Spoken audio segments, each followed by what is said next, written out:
building off of the prior comments, we've been invested in the kingdom for quite some time and really started to build up our cloud and AI capabilities back in 2021. Very proud of the work that we're doing with Aramco. And as we sit here at this moment in history where there's such extraordinary upside from AI, economic upsides, delivery of healthcare, education, breakthroughs in science, cyber, we looked at how could we expand in support of Vision 2030 and started with the idea of just a data center, and then, to your point, said, let's take a full stack approach and let's focus on how can we maximize the economic and social benefit to the kingdom.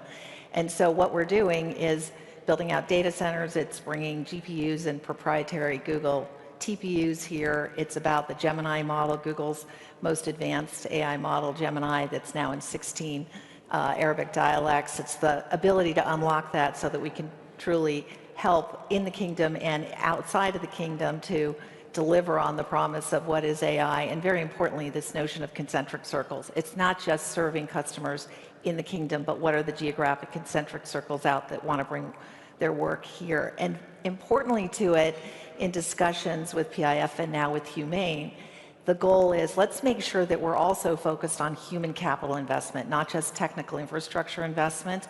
And so what is it that we can do across the suite of education that helps people prepare for what this new set of opportunities is, from the earliest years all the way through to job skilling. So we're very excited about the holistic, what we're calling Global AI Hub, and the work that we've been doing most recently with Humane, started with PIF to be able to deliver it, and we're motoring through. Yeah, we're going to hear a lot more about Humane later in the day. Arvind, you also have a AI hub here, I believe, and are hiring a lot of local talent. What are you finding? Look, first, we are committed to the economic development, and that is mutual between the Saudi and the U.S. And we heard a lot of comments on that earlier from the Secretary and His Excellency, the Minister of Finance. We are very proud. Our relationship with Aramco actually goes back almost 80 years. Both of us did mutual benefits to help Aramco grow in the beginning, and certainly that was a benefit to us also. We are one of the unique ones who decided to set up R&D here in the kingdom. So it's not just a deployment hub, it's R&D. And about 80% of the talent is actually sourced locally for R&D. So we're helping build AI that actually we take globally from here. In addition, we are committing to skill 1 million Saudis on AI and technology. That's not by ourselves, let me be clear. That'll be in conjunction with Sadaya and with others in the kingdom. And we are very, very excited about what we can do, to some of the points Ahmed just said, about leveraging some of that knowledge and that data, but to help monetize it then globally. More on that to come. Alex, I've heard you say before that the countries utilizing AI the best right now, its fullest potential, are the U.S. and in the Middle East. So I wondered if you could expand on that and relate it to what we're seeing here in the kingdom. Well, I'm delighted to be here. I've been coming here for a long time, and it's a country of very warm, decent, highly competent people, and it's on fire. And you know, when I got here this time, I sat down with we hire basically our 22-year-old engineers. They look like 16, and I asked them, well, you know, what's going on here? And they were like, our counterparties are very strong, and they're very patriotic, which we like. It's very hard to organize things in cultures with no end goal.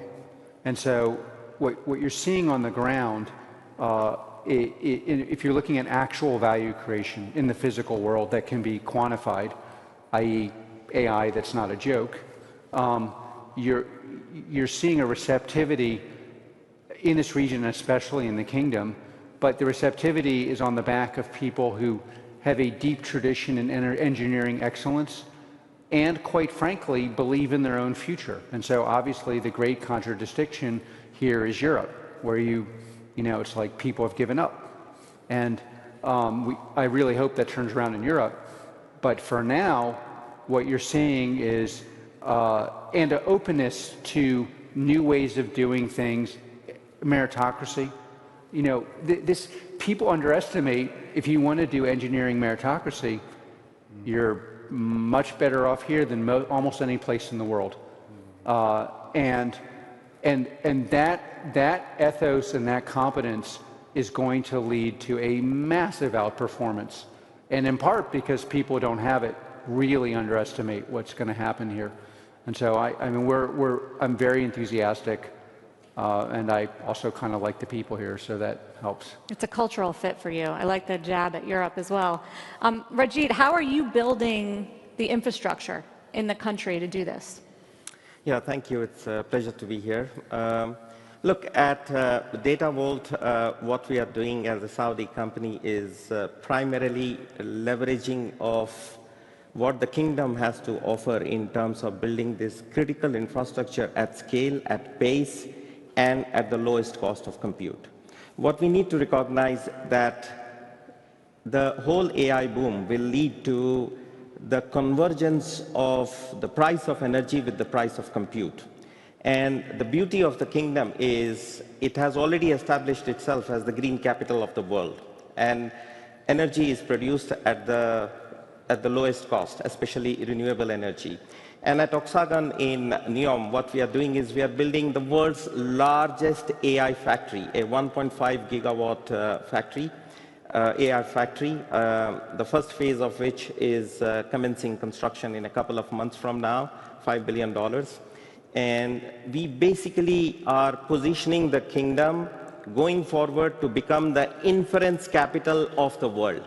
And the speed and the pace and the political will, all of them converge to make this reality happen. So I think the socio-economic transformation that the kingdom has been seeing for the last 9 years is now translating into what I call the digital transformation, making it the digital hub of the world in years to come. Thank you. Marcelo, you also have deep roots here, back to SoftBank days, and now you're on the investing side. Well, you've always been on the investing side of it, but how do you evaluate some of these partnerships and opportunities when you're looking at a market like Saudi Arabia? So I come from the other side, not from the technology side, and what we've been focused is how can we grab incumbent and actually apply AI to generate most of the value. And the way we look at the world is quite simple, right? We think AI is by far the largest opportunity to create value in our history. Thank God there's so many companies who are investing hundreds of billions of dollars, what I like to say, create the AI factory. And then it's up to us to grab that and apply it to real life companies. And one of the use cases that I'm focused on is, as you know, I'm the largest independent shareholder of T-Mobile. And we've been able to, I would say, pretty much start transforming the company. And we're publicly said that we will increase profitability by $10 billion from 2023 to 2027. And the magnitude of this is it took us over 120 years of the United companies to make $30 billion. And in 3 years, we should be able to grow that by basically eliminating all customer service, eliminating most of our stores, building our network differently with some partnerships we have in NVIDIA and the partnership with OpenAI. Now, what do I like about this is now we build a center of excellence that's capable of replicating that in other companies, and we're in advanced discussions of a lot of the large enterprises in the kingdom of how can we help them become more efficient. In the few minutes that we have left, I want to do a lightning round because we have such good leaders here on technology. So if you could do a brief, what excites you the most about AI right now? A use case, something you're seeing technologically. Ruth, go for it. I would say AlphaFold. My colleagues Demis Hassabis and John Jumper won the Nobel Prize for this in the fall. It is predicting protein structure for all known proteins on the planet. Single biggest contribution to drug discovery is the way it's described. And since I was here for FII in the fall, Demis has already come out and said we expect we'll see an AI drug in front of the FDA in the near term. So the pace of change is extraordinary. What it means for all of us is extraordinary.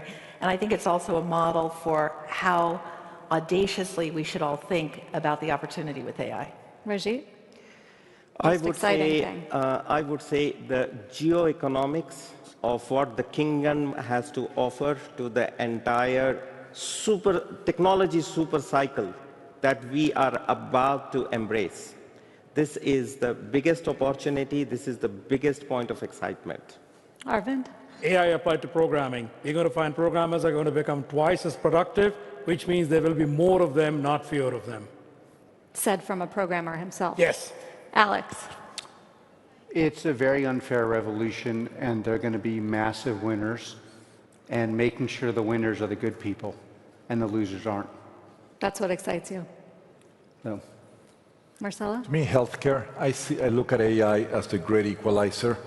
In the US, we have a company called K-Health that serves as the primary care physician, basically diagnosing and prescribing patients. So my big dream is imagine grabbing that app and sending it to emerging countries so everybody can have the same quality of health that we have in countries like the US all over the world through an app.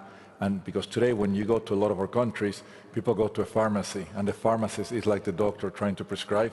And I think this would change the way healthcare is delivered in emerging markets, and to me, it's the great equalizer. Cristiano? So I won't pick a particular industry, but one thing that we're incredibly excited about AI. When we think about personal computing, every generation of change in the human-computer interaction drove a phenomenal change, from the initial keyboard to mouse to touch.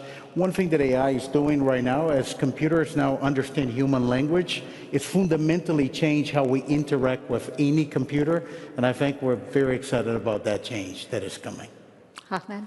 Yeah, I think the things that excite me the most are kind of in the research area. So the ability to do, discovery, and AlphaFold is a perfect example, but I'm talking about maybe, for example, the physical chemistry world, material discovery. There's just so many possibilities of taking all the science and knowledge of humanity and accelerating that experimentation process, which we're going to be able to do today. I mean, we are already finding huge results. AlphaFold's a great example. In the physical chemistry world, we're also working on things. And as we bring robotics into this and embody AI, then that last bottleneck of taking the AI to the real world is going to accelerate discovery and the change of this world. I'm going to do one more lightning one because you're all here, and I think everyone's very interested to hear from you. The one thing you would watch out for or be concerned about as we dive into the AI future is what, Alex? It's very dangerous, and if the dangerous bad people get the upper hand, which is possible because a lot of it all looks the same, and some of it's a joke, and some of it's not, and some of it's deadly, we will have a world that is not the one we want. And it's not inherently good. That's where I basically disagree with most people, even on the panel. It is good in the hands of good people. It's not inherently good. It's a dangerous weapon. Is it in the hands of good people? Well, it will be. Okay. You. Arvind? Keep innovation open. You don't want to confine all the victories to only a few players. Rajiv? Under-regulation versus over-regulation, which is a little bit building on what Arvind just mentioned. If you want to foster and stimulate innovation, you have to play that balancing game very, very rightly between under-regulation and over-regulation. Where are we right now? I think different parts of the world have a different situation. I think US is a little bit under-regulated. EU for sure is heavily over-regulated at this point of time, but okay, at some point the twain will meet. Ruth? I actually think there's an interrelationship between these 2 points, because I very much agree with Alex. The phrase we use at Google, consistency, is it is imperative to be bold and responsible.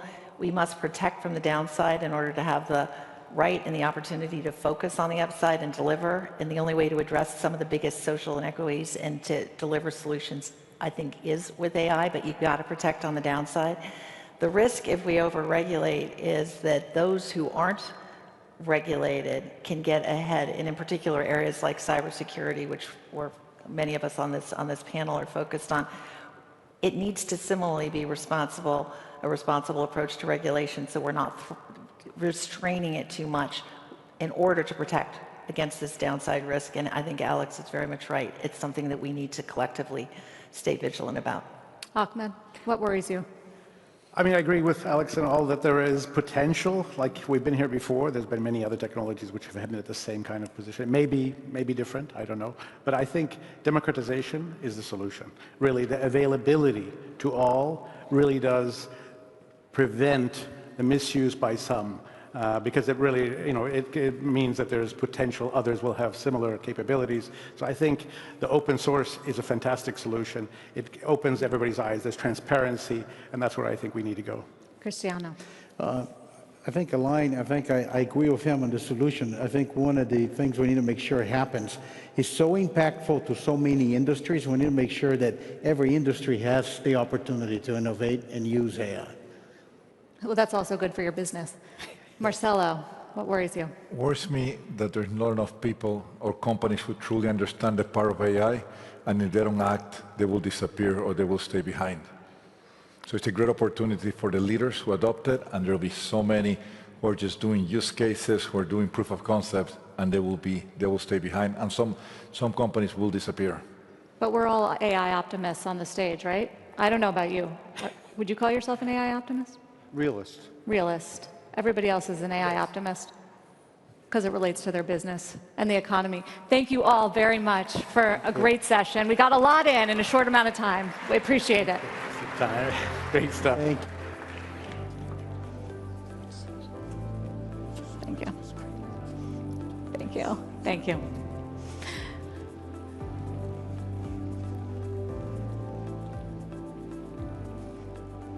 Okay, I just want to welcome for our next panel.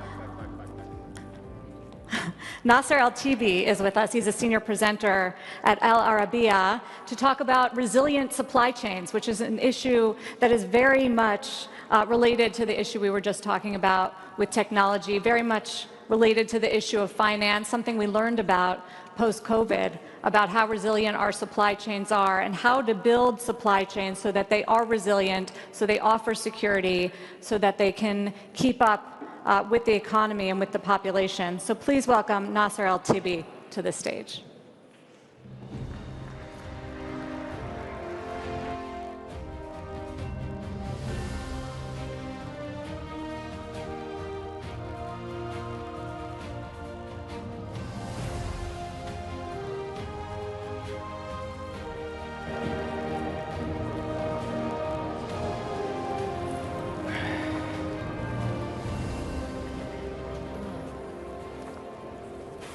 Good morning. Thank you, Sarah, for the introduction. Good morning to you all, ladies and gentlemen.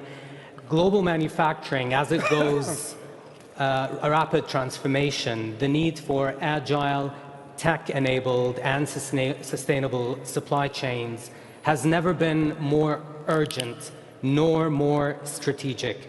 Today, Saudi Arabia and the United States stand at the forefront of this shift, not just as trading partners, but as co-creators of the next generation industrial ecosystems, from AI-driven production to green materials to precision engineering to localized logistics. We are witnessing, ladies and gentlemen, a redefinition of how goods are designed, made, and moved.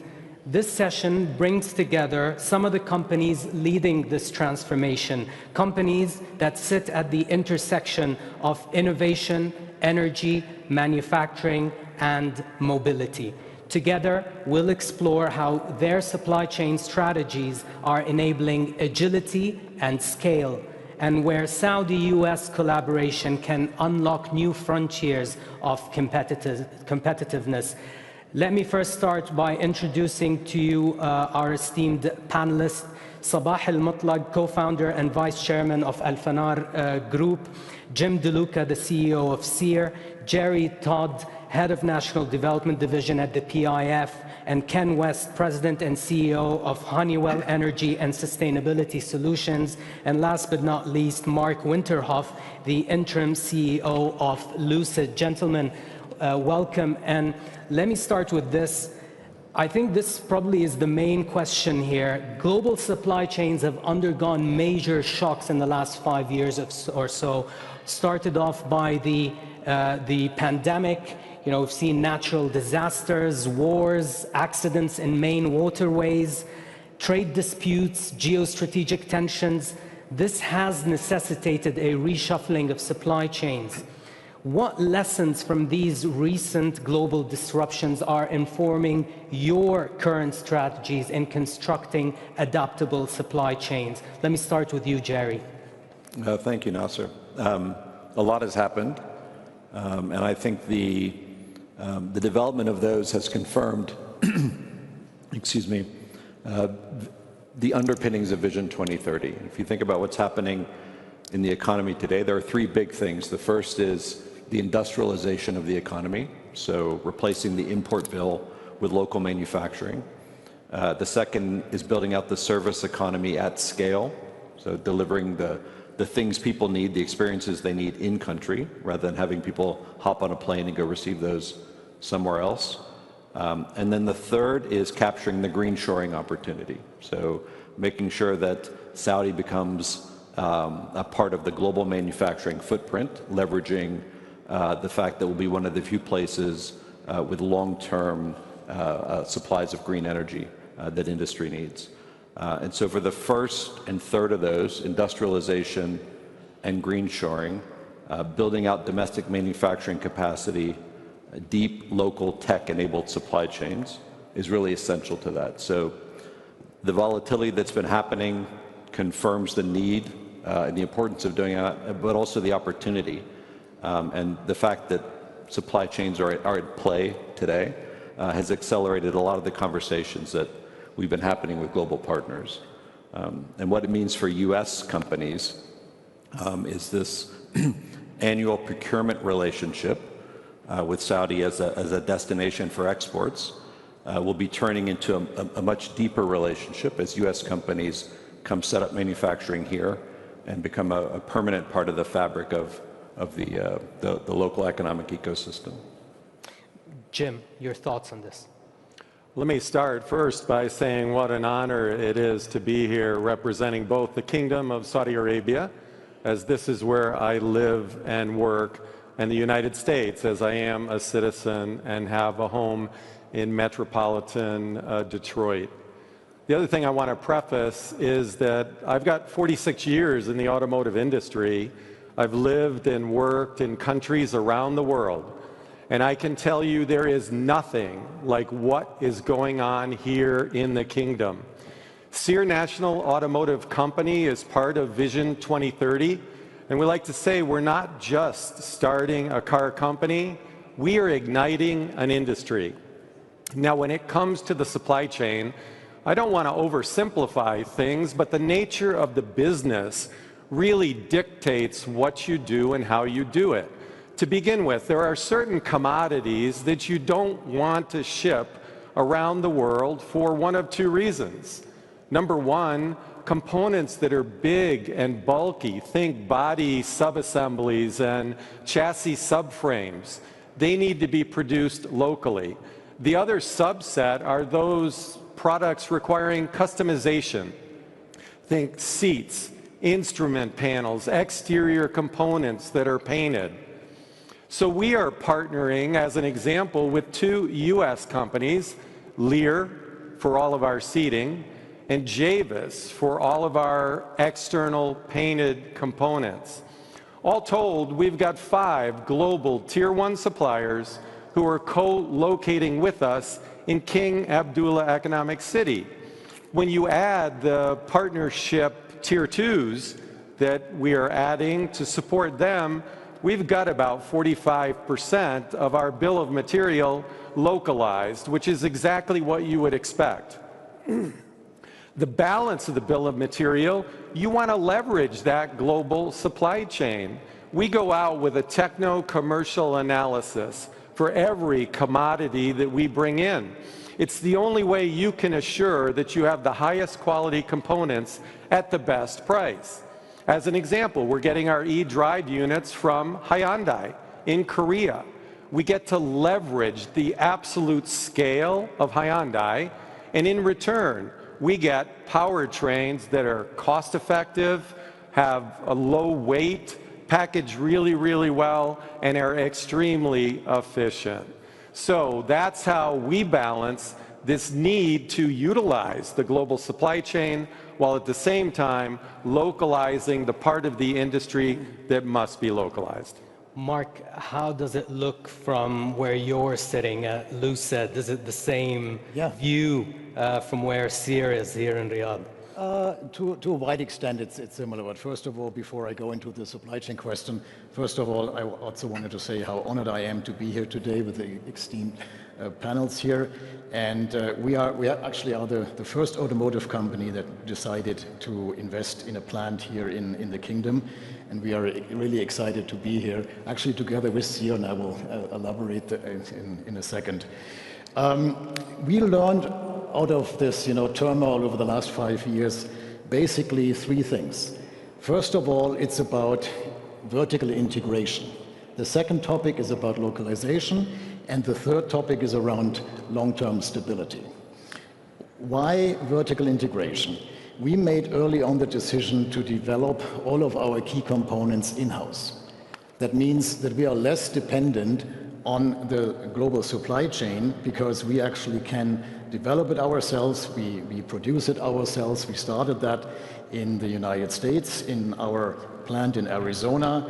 We built all of our cars there. We built our drive units there, the major components of the powertrain, the battery packs and battery modules. So we're actually quite highly vertically integrated. Why is that important? If you run into supply chain constraints, as we have seen in the last couple of years, you can make changes yourself. Talking about rare earth materials and permanent magnets for our drive units. We have the ability, and we are actually redeveloping our drive units right now to consume less rare earth materials and therefore being less dependent. So that's the power of vertical integration. The second topic about localization. As I just mentioned, we are producing most of our key components first in the US, and now we're doing the same in our plant in King Abdullah Economic City, where we're currently building a full plant with 150,000 units of capacity. And we're doing this together with Sir. The 5 components that Jim just mentioned are also the components that we are localizing. And it's also the same like what Jim just said. Some things you definitely want to localize, and others you want to have access to the global markets. And for that, coming to the third point, the stability, for that you need stability, that you basically have regulatory environment, tariffs that you can rely on. That's also a reason why we made, as the first automotive manufacturer back in 2020, the decision to build a plant in the kingdom. Quite frankly, at that time, that was very unique. And we've been asked very, very often, why are you doing this? Why are you not building the second plant in China, as everybody was about to do at that time? And we already at that time thought, okay, things are going to change. There will be much more pressure and turmoil in China. And therefore, we made the decision here to really buy into the Vision 2030 and be a part of that vision. Well, definitely, you've sidetracked now the tariffs at 145%. That's just been dropped to 30% on China. So good call there. Can both the U.S. and Saudi Arabia are huge players in the energy space? They are as big as they come. What role does the ongoing energy transition and electrification play in driving the supply chain dynamics within the energy sector, your sector? Well, absolutely, and I'd also like to reiterate my thanks for being able to be here and be part of such a historic event that we have today. As we take a look at the energy dynamics that are going on in the world, it's clear that the world is going to need more power tomorrow than it has today. We see reports from well-known sources like Bloomberg that state that energy demand is going to increase by more than 30% over the next 5 years, and with electrification demand increasing by more than 75%. So there's going to be a need for more as we take a look at the energy security of the world. And in doing that, with the importance that Saudi Arabia plays in energy, it's critical that we start right here. And that can be achieved really through 3 areas. The first area is improving the efficiency and maximizing existing energy sources. They're going to be needed to maintain the future, and that comes through things like connected plants that we do through a joint venture called Plant Digital, where we actually connect to existing infrastructure and make it more efficient. The second is working with transition fuels, such as our investment in LNG, that's going to help to augment that power.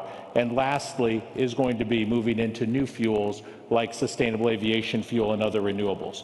It's going to take all of those sources to be able to meet the world's energy demands.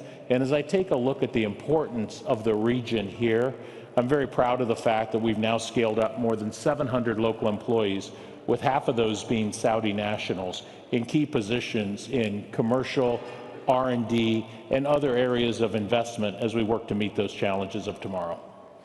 Mr. Sabah, Al-Fanar plays a key role in building Saudi Arabia's power infrastructure, both as an EPC contractor and as a local manufacturer of grid components, high voltage direct current cables, equipment, and so on. As the kingdom scales up its power system to really power that industrial growth, how are you advancing localization of these components locally, and how is that contributing to the resilience of your supply chains? Thank you for the question.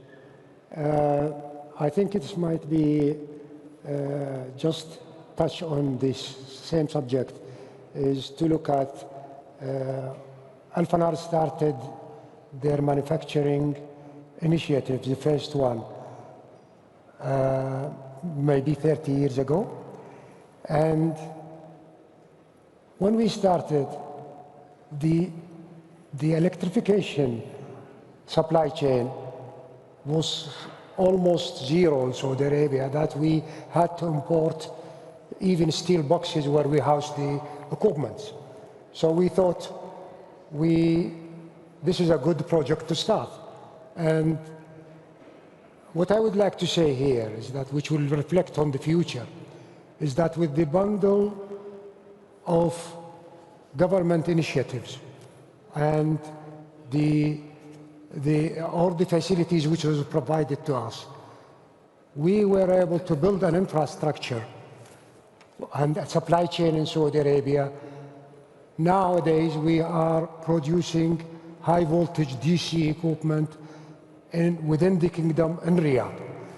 And this is being supplied to maybe one of the most demanding grid in the area, which is the Saudi Arabia grid. This is going to be actually a model for all the grids. We are very proud that we were able to create the supply chain for all of these equipments all over those years. And this was basically due to what we got from what the government was able to put in place as a bundle for facilities for the investors. So this was a journey which I think could be suitable as something to follow for anybody who might be thinking about investing in, especially in the power sector, where everybody knows now it's going to have a huge expansion. Moving back to the automotive sector, Jim, what sort of collaboration do you envisage between Saudi companies and American companies in that space? Well, when you think about SEER as a startup, the only way we can get going quickly, efficiently, and sustainably is by partnering with the best of the best. And so in terms of the automotive industry, when you think about collaboration in the automotive industry, invariably you end up in the United States of America. So I'm proud to say that we are collaborating with 10 companies in the United States. We've already talked about Javis and Lear. The American companies benefit because we're utilizing their innovations, we're propelling their job growth. We benefit because we get the technologies that we need and the parts that we need to get moving quickly. But collaboration just doesn't mean business deals. One of our focuses is on human capital development. And in partnership here with the Ministry of Industry and the Ministry of Education, we have kicked off a cooperative education program with Kettering University in Flint, Michigan. As a Kettering grad, I know the power of their cooperative education program. We have 43 of the best and brightest technical engineering graduates now in Flint, Michigan, undergoing a curriculum created just for us in battery electric vehicle technology. The students will spend 6 months at Kettering, and then they'll move to one of the tier 1 suppliers that we've already talked about in the Detroit area, the automotive capital of the world, and they'll work either at Javis or Lear or one of our other suppliers for 6 months, and then they'll come back to us ready to hit the ground running in their respective areas of the business. So this is how our partners, Kettering University, our supply base, they're helping us build tomorrow's leaders today. So it's collaboration across the board. Mark, workforce development really essential, right, for resilient supply chains? Yeah, absolutely essential for us here in the kingdom. Obviously, the plant that we're building here will have 150,000 of capacity, which is our largest plant. So therefore, we need local people. And we are very active in developing this. Actually, would like to point out, as of today already, more than 65% of our employees here in the kingdom are Saudi nationals. And we are increasing this percentage all the time.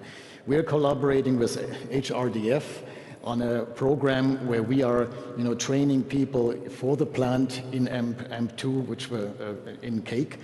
And those people, they come for 6 months also to the US in our plant in Arizona. They get trained, and after they get trained, then they come back here into the kingdom. Beyond that, we have a cooperation with NAVA, the National Academy, Automotive and Vehicle Academy, where we also have those transfer programs where people come over to the United States to train.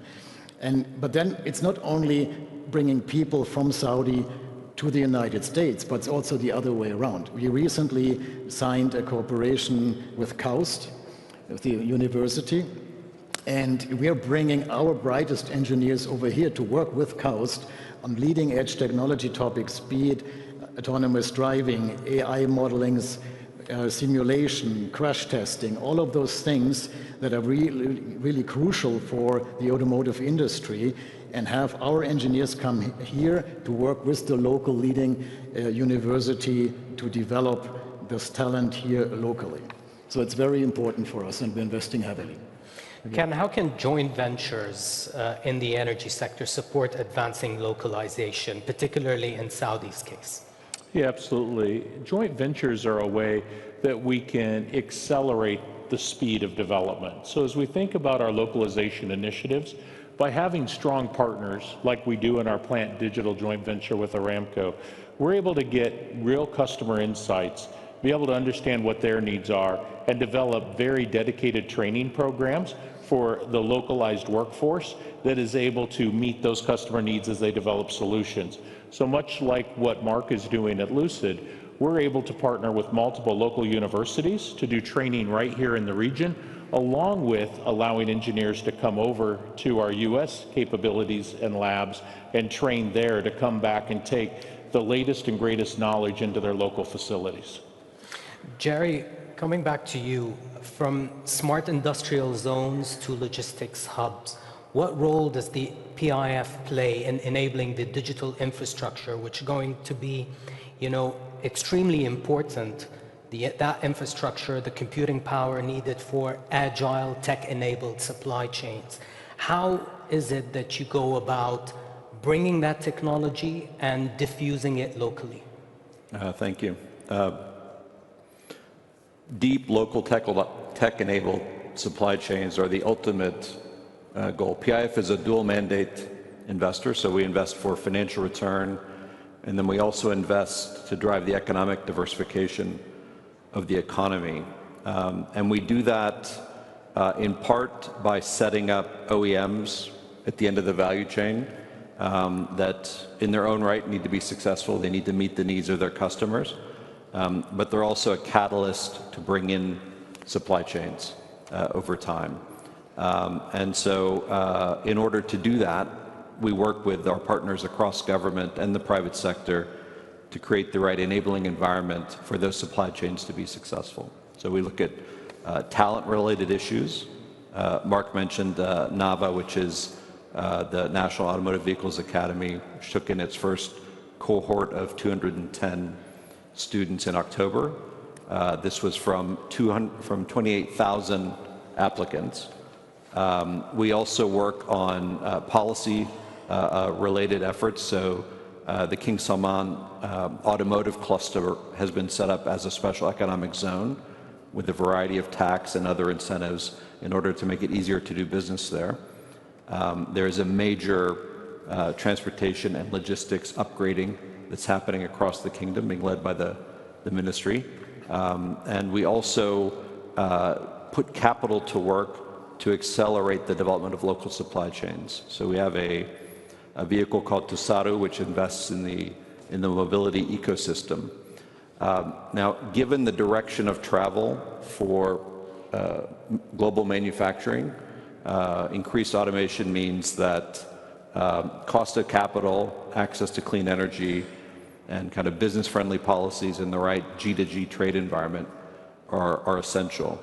And we think Saudi is very well positioned for that. Again, to accelerate the development of that infrastructure, we're working with partners such as Google and Amazon and others to set up data centers. There was a large announcement for a large initiative yesterday called Humane, of course, which I think you'll be hearing a lot about over the course of this day, which is another vector for accelerating the development of the infrastructure that businesses need. Mr. Sabah, AI-powered industrial production can't happen without that digital infrastructure. Al-Fanar is involved in constructing and building data centers across the kingdom. How do you see that space evolving? Yes, the Al-Fanar, yes, we are involved in data center. We are building data centers in the kingdom. Of course, this is a field where Saudi Arabia is very fit for that. It's mainly because of the availability of energy and competitive prices, and the kind of regulation which is being put by the government also encourage very much of localization. We are also very much involved on the other side, which is supplying the power need for the infrastructure, for the data center infrastructure. It's well known that the data center, normally this industry is very much energy hungry. So one of the main things which we are building our supply chain in Saudi Arabia is to cater for that, with many of our initiatives actually with our American friends. We are already producing with HP servers made in Saudi Arabia, and incidentally it is made by almost 100% female workers.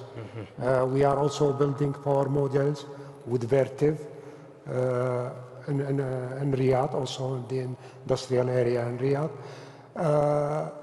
We are also one of the main suppliers for the infrastructure which is being built in Saudi Arabia to cater for the data center. I mean, an energy-hungry sector, but where better to be than in the energy kingdom? Yes. Ladies and gentlemen, what we've heard today underscores that resilient supply chains are not just a defensive necessity, it's a strategic asset for industrial growth and global competitiveness. Thank you very much to my panelists, and thank you, our audience.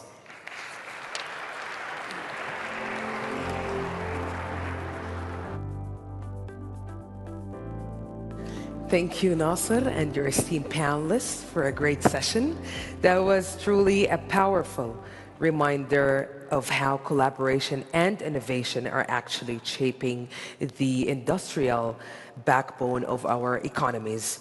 And now, ladies and gentlemen, we shift our focus to another pillar of global stability and progress, which is energy. The next session is titled Powering the Future, Securing Global Energy Supply. And please join me in welcoming Dr. Daniel Yergin, Vice Chairman of C&P Global, to lead this vital discussion with his esteemed panelists.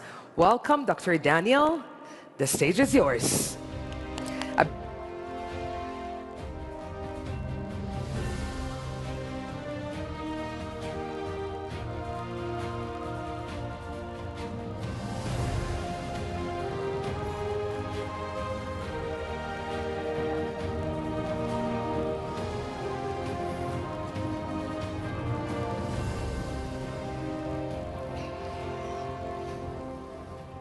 Good morning, everybody. Our topic this morning is securing the global energy supply, and we have 4 people on the panel who every day work on securing the energy supply from a global basis.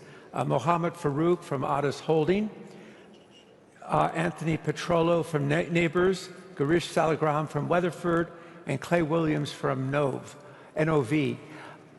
Obviously, the oil business, the natural gas business, it's a global business, but the emphasis is also on localization, and certainly that's a very big theme of Vision 2030. So I want to start by just talking to our panel about the roles that their companies have played in the U.S.-Saudi partnership in developing supply, and some examples of what you're doing in terms of collaboration. And I thought I'd begin with Anthony Petrollo, because I think for 40 years you were working in the kingdom. And then almost exactly 8 years ago, at the same time as when President Trump visited the first time here, you established a joint venture here. Why did you do that, and how's it worked out? Well, it's worked out fantastically well. The premise of the joint venture was back in 2016, 2017, Aramco was interested in securing its long-term needs for drilling rigs. And at the same time, Vision 2030 was born, and they wanted to improve local manufacturing.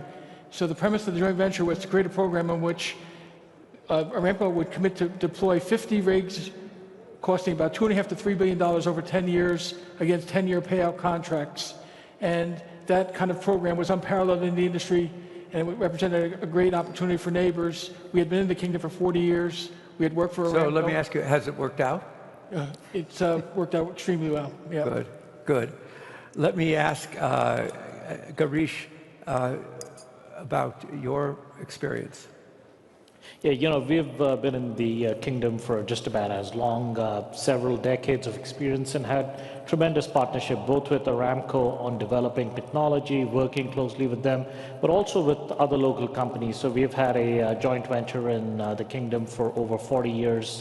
It's the most successful joint venture in the history of the company, has done extremely well, and continues to develop new technology, create more value for both Aramco as well as for the shareholders. Yeah, so I want to come back and talk about some of the new technologies, but Clay, your experience. You bet. So like Tony and Garish, NOV, our organization has been here since 1977. What I'd say is about 10, 15 years ago, in conjunction with Vision 2030, we decided to step up our investment in the kingdom. This is such a large and important market for all of us, and a couple of great examples of collaboration that have come out of that. First is our Arabian rig manufacturing joint venture with Aramco. Aramco brought capital. They brought a lot of market insights. They know what they need in terms of drilling assets, working closely with Neighbors and Tony and creating Sanad out of that. And of course, NOV brought manufacturing expertise. The result of that partnership is the world's largest, most efficient drilling equipment manufacturing operation that we built in Ras Al Khair, and it's been working great. Delivered 10 rigs that are efficient and safe, low environmental impact. Another good example of that, NOV's very big in manufacturing composite tubulars around the world. We operate about 24 plants. We heard about the kingdom's aspirational policies to use oil in a way that doesn't create greenhouse gases. So petrochemicals and plastics and the like, we use those sorts of inputs, resins, and in our composite pipe And so we built our largest, most efficient pipe plant here in the kingdom as well. And it's both have been great successes. This has been a very important and strategic investment for our company. Well, I want to come back and discuss some of the specific technologies, but Mohammed, you have a particularly interesting story because you didn't start in Saudi Arabia, but now you're a Saudi Arabian company. Tell us how you came here. Sure. I think we have a very exciting story. We started back maybe in the early 2000s, working in the region and focusing on offshore at that time. And that was you're an Egyptian company originally. Exactly, at that time. And then in 2014, we started a relationship with Aramco, where Aramco started to encourage local and regional players to take part into the services activities with the offshore activities. And in 2017, we listed the company in London Stock Exchange, and we start actually to grow regionally more aggressively here in Saudi. We actually acquired some business from neighbors where they were selling their offshore to focus on the Sanad story. We acquired from Weatherford also some assets.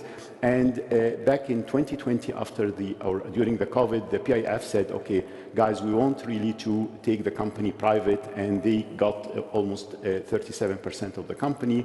And we started focusing on growing in Aramco. There was the growth plan of the 13 million barrel with aggressive growth in the offshore. We did one of the most aggressive projects by refurbishing 19 jackup, which is one of story where we bought most of the equipment from NOV as American companies. We refurbished those assets, we put them in place. We listed in Tadawul as a Saudi company where we moved our headquarters to Khobar and became our center of gravity. And we listed the company late 2023, and today we are one of the largest companies in Tadawul, even from an equity. So you're based here? Yes, correct. But how many countries do you operate in now? Today we operate in 12 countries, actually starting from Brazil in the west up to India and Southeast Asia, Thailand, Malaysia. But our center of gravity were more than 60% of the business within Aramco. But you're a global company operating. Correct. And this was a good example, moving a national player to be a global champion through this kind of a model, which I think comes with the 2030 vision. Right.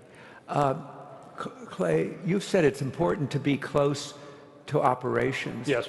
Can you explain on that? Why? Yeah, that was the sort of the basis for our strategic decision to do more here. But close to the customer means close customer relationships, and I think both parties benefit from that meaningfully. And so, as we sort of built out here in Saudi Arabia, we've gotten closer to all of our customers. And by the way, I've got 3 great customers here on the panel with me, and thanks to all 3 of you. They're all good customers? Absolutely, and we're grateful for them. But being here close to their operations enables us to do a better job servicing equipment, performing aftermarket support of what they're doing.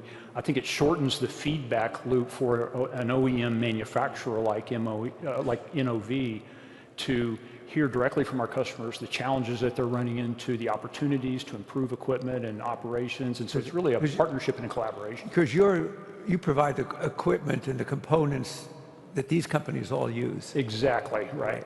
And we're doing more and more manufacturing here in the kingdom. We've grown our investment here 7-fold, and in 10 years, we operate through about 10 locations. About 5 of those are manufacturing plants, and we're building a 6th right now. So I'd like to hear from you all in terms of new technological developments or technologies, some examples of what you've developed being based here.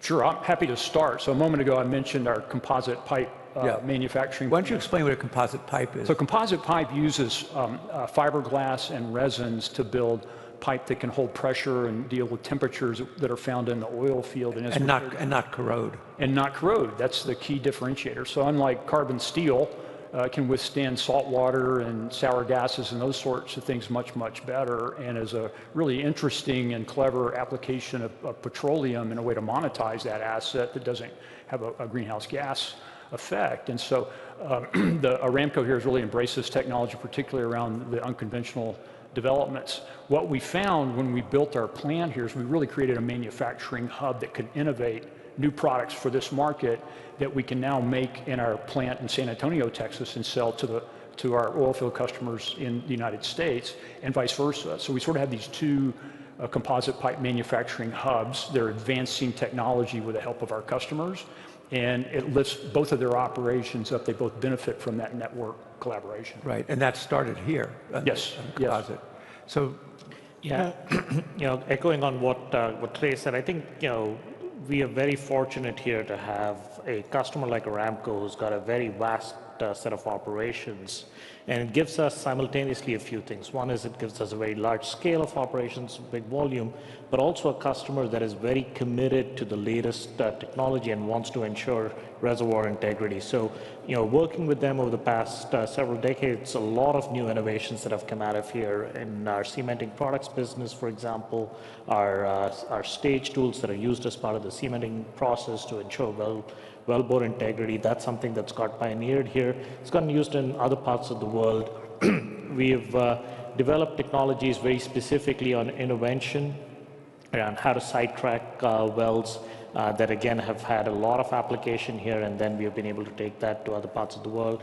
One of the highest degrees of managed pressure drilling adoption, that's something that Weatherford's been a pioneer here, and we've learned a lot through that.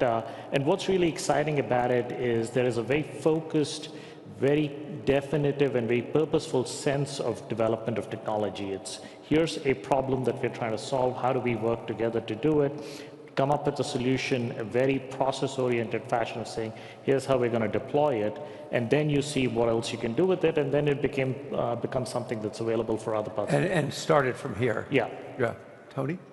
Yeah, so in the United States, actually, we started developing some new technology to automate drilling rigs. We've developed our own operating system similar to an iPhone that has an app environment with it, and we've also focused on functionalizing the rig with robots. And we're in the process of doing that in Saudi Arabia. We actually have 7 rigs already starting to operate that. And the concept is a safer environment, more efficient. It gets people out of the red zone, out of harm's way, and optimizes drilling performance. I think it's the future of the industry, and Aramco has been a steadfast partner in helping us exploit it. Right. Yes, I think as a global player today, we have 51 jackup, which is the largest number of jackup worldwide. We need to monitor very important aspects on the ESG, which is the safety, which is a very important aspect for Aramco. For Aramco, safety comes even before productivity.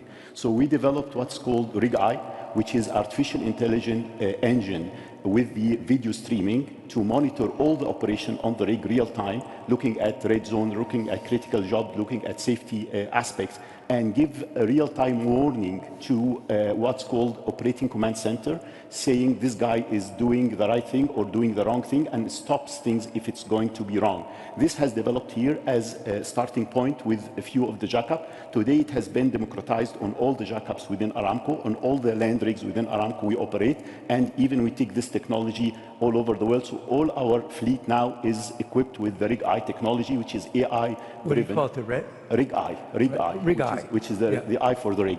Right. And it's AI driven, and it's very successful, and actually working to patent it now and even sell this technology in When did you start developing it? We started developing here in Khobar. How long ago? It took us like 2.5 years, and 1 year to develop, 1 year to start on the pilot, and now it's on all our rigs. So you mentioned AI, and I think it'd be very useful, obviously, to just ask for all of you, is AI having much of an impact on your companies yet?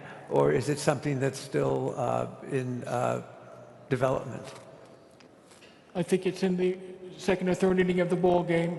The idea is to use AI to read downhole information. For those who don't follow baseball, that means about 1/3 of the way. About 1/3 of the way. To use AI to read downhole information from the downhole wellbore and use that to optimize stuff at the surface in terms of what the rig is actually doing, to optimize ROP and drilling time. And we all have applications along those lines today.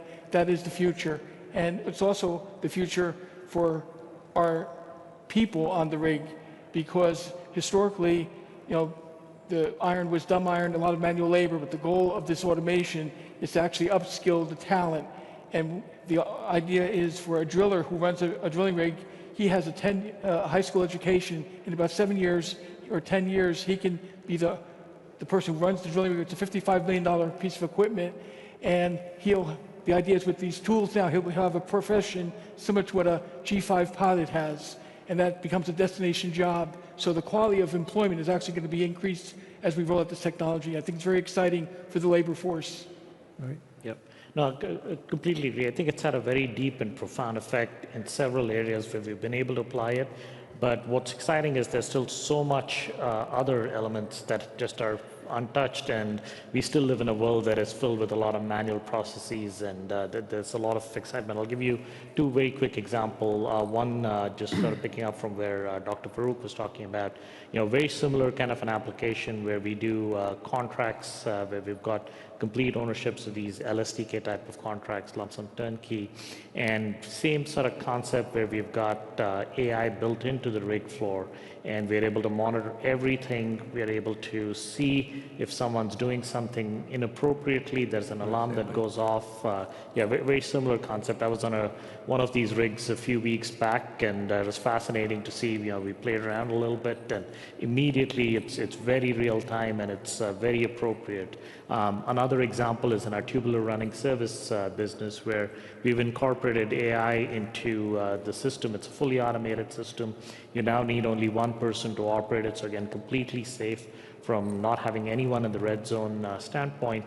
But what it now does is also have built-in AI algorithms that the computer generates and determines what the ideal torque is. So you don't have, again, any human intervention, judgment that goes in, and you're again guaranteed a better wellbore. And I guess as pointed out, you're running a $55 million piece of equipment. You want it to operate properly. Indeed. Clay? Yeah, I think we're also just on the edge of seeing all the wonderful things that AI can do in our industry, which has been dominated by a lot of sort of tribal knowledge, experience, the computer. What do you call it? Tribal knowledge? Tribal knowledge about how do we pass drill it down? How do we drill in this particular basin? And what we're finding, and what others here on the stage are finding, is that the computer learns much faster than the humans in so many areas. And there's sort of an interesting offshoot of that we're benefiting from at NOV, which is the AI needs data sets to learn from. It needs data to feed it. And we're finding great opportunities here in the kingdom and elsewhere around the world in building out the infrastructure at the edge to do more edge computing, to put data into the cloud. We're working with Aramco here in the kingdom to employ our wired drill pipe technology, which basically increases the rate of gathering data from the bit, from the very end of the drill string that might be miles in the earth to the surface by 10,000-fold, which is what wired drill pipe can do. So it's basically a broadband connection to the bottom of the hole. So that much richer data stream enables these AI models to learn faster, to make microsecond sorts of decisions around operating the drilling rig, for instance. And Aramco's been a great partner in highlighting the benefits of that sort of technology. Yeah. So I want to turn now to the question of supply chains, which of course has already been a topic of discussion, and ask you guys, if we were up here 10 years ago, would we have been talking about supply chains? Probably in a very different context, if we would. Okay, tell us what's changed. So I think, the fact that you've got 4 CEOs here today talking about supply chains, it's in itself a very significant change. It's not a function that's sort of in the bowel of the organization anymore. It's something that's very front and central. It's mission critical, and it's something that is a critical element of enterprise risk management. So why has this happened? My view is it's very simple. It's a very simple function of being able to deliver for customers. And without an incredibly robust supply chain, and without understanding all the different ways it can go rise, we have learned over the past few years there's everything from supply shocks caused because of trade wars, because of geopolitical conflicts, because of pandemics, all kinds of stuff happens. So you need to understand how your supply chain works. Supply chain has always been core to our operations. It's always been critical. As a capital-intensive business, you need to feed the beast, so to speak, and you have to have reliable ways of feeding it. And the concept of delivering, as Clay was saying, having sources close to the action to support that is important for turnover. But if supply chains up here is a big concern, but if you went back a few years ago with supply chains down there, we're trying to get at is just from your experience on the ground, what's changed? Obviously, COVID was one thing. A world of tariffs, trade wars, national security? Yeah, I think we need to draw an important factor, which is Aramco, as one of the largest producers, a few years ago started a very important program, which is the ICTEVA program, in Kingdom Total Value Added.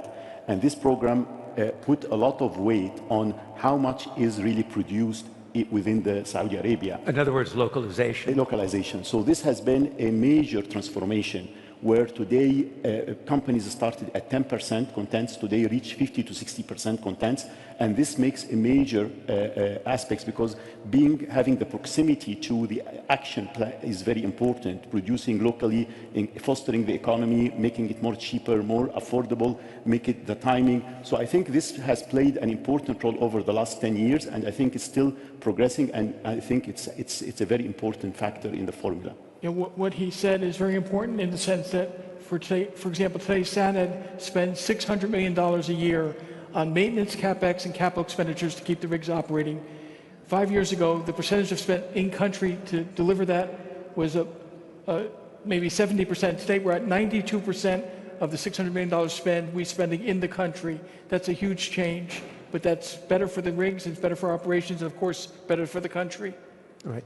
But so, let me ask you this, on a global basis now, not just your operations here, have you had to change how you manage procurement and thinking about supply chains because of tariffs, political issues, security issues? Yeah, we certainly have. I would say, as a global manufacturer, we've always had to be a little bit nimble because of global conflicts that would happen sometimes around the world. In the first Trump administration, we dealt with a round of tariffs that caused us to rethink what we're making where and adjust. But what really highlighted the importance of supply chain was the disruption that came out of the COVID lockdowns, and really taught the world that we were all kind of living in a world where supply chains had been very tightly optimized by a generation of MBAs, I think, that were very focused on efficiency. On efficiency and cost only. And what we learned is that, hey, resiliency matters too. And since that time, I think the designs of our supply chains, of everyone's, has been more oriented around the resilience dimension as well. Can you fill in, or any of you fill in, when we say resiliency, kind of give some examples of what that means in a granular way? So I would say diversity of vendors, multiple vendors that have been pre-qualified to supply, and that capability then to be flexible, to adjust to whatever's next in terms of a supply chain shock. Yeah, no, completely agree. And I think, ultimately what we're all trying to do, and in similar and sometimes slightly different fashions, but we're trying to balance three things that are all equally important to get that resiliency element. The first is security of supply, the second is cost, and the third is cycle times. So we're trying to make sure we're balancing all of that, and all of that leads back to how do you design your supply chain to get this ideal balance if you've got the right volumes on a global basis, but you've also got the right local capability to deliver fast as well as drive that in-country value. So does that, go ahead, Tony? I was going to say, historically, a lot of material came from the Far East or the U.S. and was imported into this region. With Vision 2030, there's been a sea change here. And give you an example, today, we can actually make a catwalk, which is a piece of equipment for a rig, cheaper in Saudi Arabia than we can anywhere in the world. We're actually running costs 20-30% less than anywhere in the world. Why? Because of the investment that was made here in local sources, local content. The labor pool is very talented, and the sources and access to stuff is really improved. And so it's a big difference, especially when you look at landed cost. Right. So most of you have all been operating here, as you say, 30, 40 years. So in the last 5 years, tell us about the changes you've seen in terms of the kind of capabilities that you've described in the workforce and the ability to deliver lower cost. Yeah, so the talent has improved dramatically. We've made a lot of investment with local vocational schools and universities. We have engineers here that have graduated that rival anywhere else in the world, and the work ethic is really top class. That's a large driver of the change that we've seen here in the kingdom. Yeah, I would totally agree. I think talent is really a key differentiator. And back to Dr. Farouk's point on this whole focus around ICTWA and Saudization, that's really allowed a simultaneously from the operator side, from the supplier side, as well as from the university side, a tremendous focus on developing talent. So we're now able to bring in students as interns, get them in as early graduates, see them progress through the leadership ranks, see movement across companies, which is ultimately healthy for the industry, and really then have a workforce that's very self-sufficient, that's capable, versus this notion of you're just constantly rotating expats in for 2 to 3 years. You're always going to have some degree of that, some element of that, but having that base load, that base capacity of local talent, I think is incredibly critical to any economy and any sector.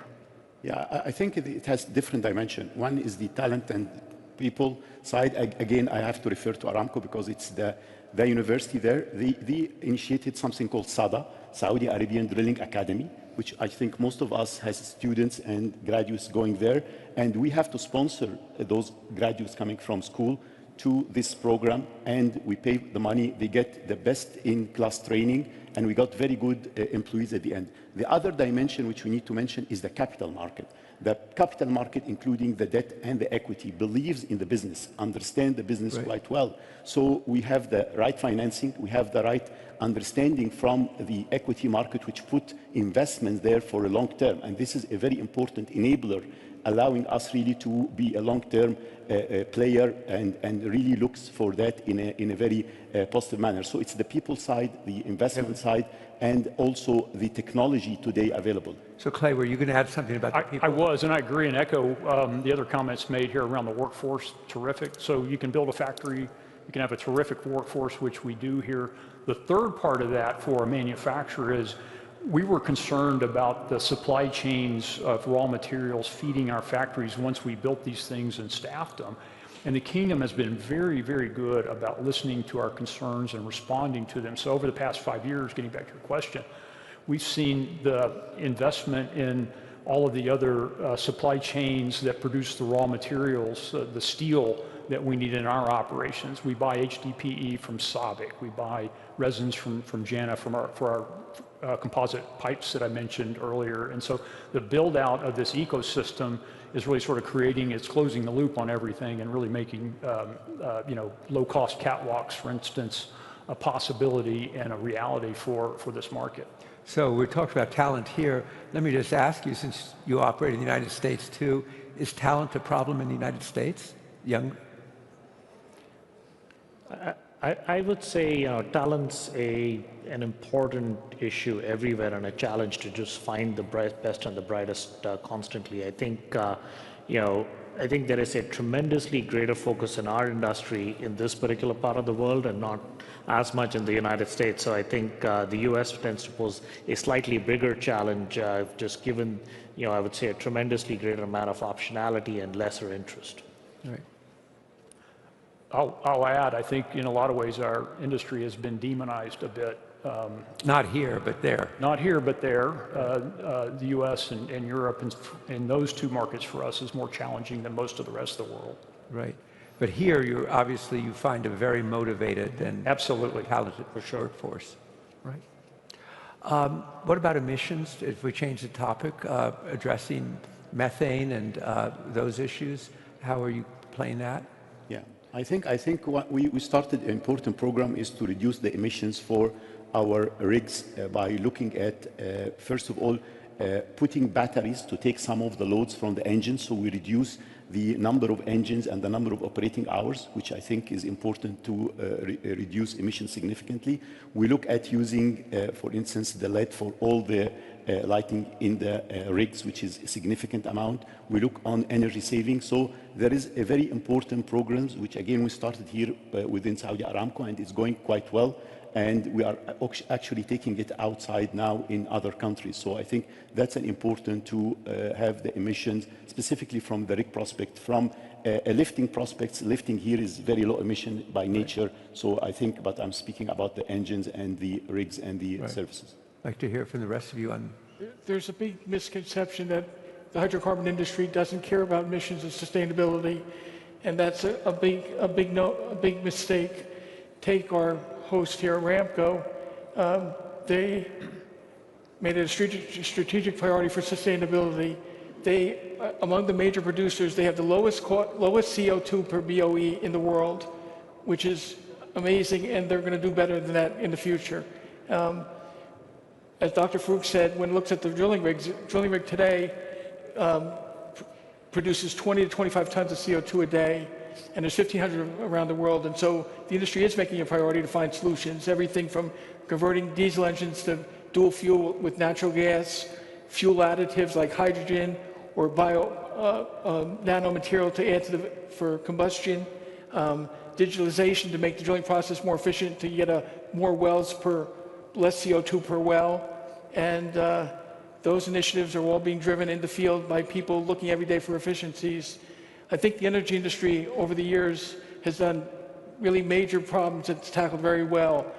I think they are going to tackle this problem, and you're not going to see just change, you're going to see leadership from the energy industry. Right, and certainly the enormous progress on methane, which goes unrecognized. Yeah. Yeah, look, I'll just add to it. We look at it again with a simplistic framework, 3 elements to it. The first is reporting. The old adage of measurements drive behavior. So we just released last week our 4th annual sustainability report that shows a tremendous improvement in our own emissions over the past few years, and we'll continue to do that. The second is really how do we decarbonize our own operations. Doing a tremendous amount of work around that globally, more electrification of our fleets, reduction in driving, etc. In Saudi, for example, we've converted our power sources and our operating base, from diesel to connected to the grid. So that drives a reduction. And the third is around how do we help customers decarbonize their operations, and that's everything from reducing the number of people that need to go out to well sites. Again, fewer trips, fewer driving, automated technologies like I talked about earlier with Vero, and we've got an emissions detection and management platform in collaboration with Honeywell that we have launched. So things like that again bring technology to the fore. Yeah, the drilling efficiency that Tony and Dr. Farouk just referenced, I think, is a real way to impact the greenhouse gas intensity of barrels. And there's a really good example here in the Kingdom that applies the technology I referenced earlier. The wired drill pipe enabled Aramco to do much better geosteering in their reservoir. And they actually published an SPE paper recently that said that that particular well that they drilled had 30% higher net to gross, which simplistically means 30% higher production and recoveries, right? So you're amortizing a larger oil volume over that greenhouse gas footprint. Ultimately, that's more efficient coming out of this digital technology. Right, so one last question. Just recently, I wrote a new epilogue for my book, The Prize, and said, what are the lessons of it? And one of the obvious lessons is that this industry moves in cycles. There's a lot of wisdom on this stage. What's the advice that you would give to people about and how you manage through the cycles? Because there's always going to be cycles. There's a lot of scars on this stage, Dan. Okay. Sometimes they're a little experience. bit, Let's call it experience. Experience. So, 40 years in the oil field, I would counsel patients and just recognize that what this industry does is critical and it's important, and it lifts billions of people out of poverty every single day. And I think you got to stay focused on that, keep your teams focused on that, the fact that we're doing good in the world every single day. And I know one day something will replace oil and gas. It's going to be a lower carbon footprint. In fact, I would bet on this industry to figure out what that's going to be. But in the meantime, let's stick to the mission and keep doing what the world requires us to do. So Garish, managing through cycles. Yeah, completely agree with what Clay said. I'd add to it of really focusing on what's important consistently without allowing yourself to get whipsawed by the cycles. Cycles will happen, it's just a function. And what's communicating with your team. Right, and what's important is focusing on the things that matter, customers, operations, and technology. To Clay's point, this is where the action is. Just a case in point, I think I've met Clay 4 times this year. 3 of them have happened to be in Saudi Arabia. So, and we're both based in Houston. So, go figure. So I think this is where it's happening. This is where it is. So really spending time with your customers, really driving the technology that matters, that makes us a better company and a better industry for the longer term. Tony, your experience or advice? So we're all public companies, and you have the vagaries of the public markets and the quest to meet quarterly earnings and profit maximization, and that leads you to focus on price. I think that's a mistake. I think if you want to build a long-term business, you got to focus on long-term structure and growth potential, and building that stable platform for long-term growth and shared upside is, I think, the secret for success, and that should be the priority. That gives you a big business, but also gives you a great future. Mohammed? Yeah, I think what Tony said is the key, where you focus on the cost, where you're becoming very cost efficient, and then give your client a very affordable price, not a very high price, because affordability is the key. But through the... Exactly, so affordability. So today we focus on affordability, where we have one of the highest backlog contracts, which give you the time to pass this cycle. So this is the affordability is the secret, and affordability happens through cost efficiency. Right. Well, let me thank all four of you for joining us today to discuss securing the global energy supply of the future. And these are the people, among others, many others here, who are doing that. So please join me in thanking them. Thank you.